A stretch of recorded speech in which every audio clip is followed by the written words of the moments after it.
طويل الشوق يبقى في اغتراب فقير في الحياة من الصحاب ومن يأمنك يا دنيا الدواء تدوسين المصاحب. بسم اللہ الرحمن الرحیم. صرف 5 منٹ کا مدرسہ قرآن و حدیث کی روشنی میں 20 صفر المظفر. نمبر 1 اسلامی تاریخ. حضرت شموئیل علیہ السلام. حضرت شموئیل علیہ السلام کا سلسلہ نسب حضرت ہارون علیہ السلام سے ملتا ہے. بنی اسرائیل جب سرزمین فلسطین میں داخل ہو گئے تو ان پر ایک ایسا زمانہ گزرا کہ ان میں نہ کوئی نبی یا رسول تھے اور نہ ہی کوئی حاکم. چنانچہ پڑوسی قومیں ان پر حملہ کرتی رہتے. ایسا زمانہ میں بنی اسرائیل کی اصلاح و قیادت کے لیے اللہ تعالیٰ نے حضرت شموئیل علیہ السلام کو نبی بنایا. انہوں نے قوم کی درخواست پر حضرت طالوت کو ان کا بادشاہ بنایا.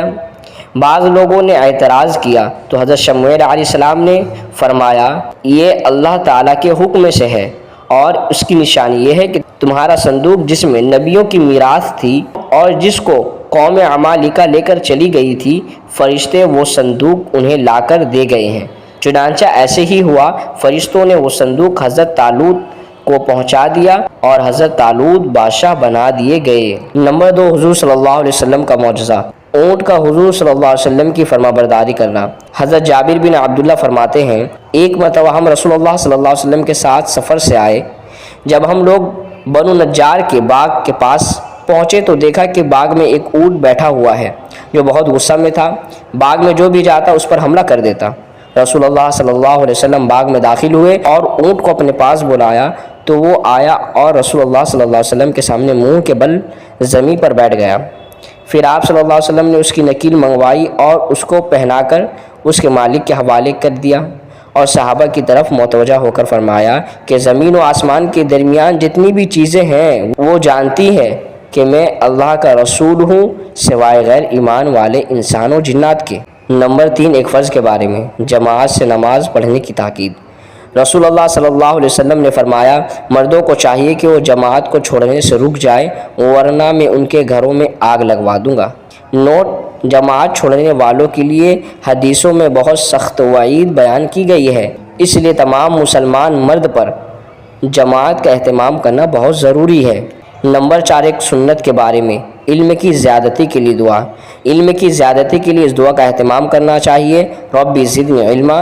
ترجمہ: اے میرے پروردگار میرے علم میں زیادتی عطا فرما. نمبر 5 ایک اہم عمل کی فضیلت. قرآن کو غور سے سننا.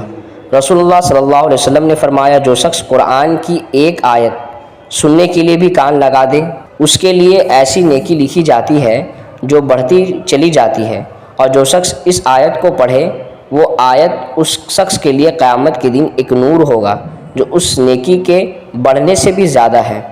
نمبر 6 گناہ کے بارے میں. عہد توڑنے والوں کا انجام.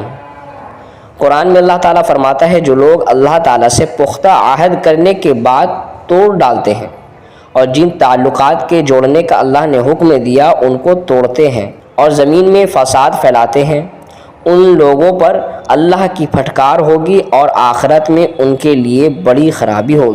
نمبر 7 دنیا کے بارے میں. نافرمان قوموں کی ہلاکت کی وجہ.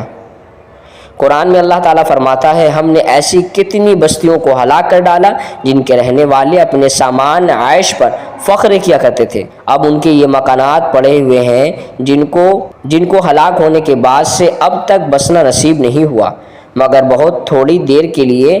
آخر کار ہم ہی ان کے وارث ہوئے. خلاصہ: دنیا کے ساز و سامان پر اترانا نہیں چاہیے کیونکہ اللہ تعالیٰ اس کو بھی ہم سے چھین سکتے ہیں، جیسا کہ ہم سے پہلے کتنی ہی عالیشان مکانات کو تباہ کر دیا اور آج اس کا نام و نشان بھی باقی نہیں رہا. نمبر 8 آخرت کے بارے میں. دنیا کی آگ جہنم کی آگ سے ڈرتی ہے.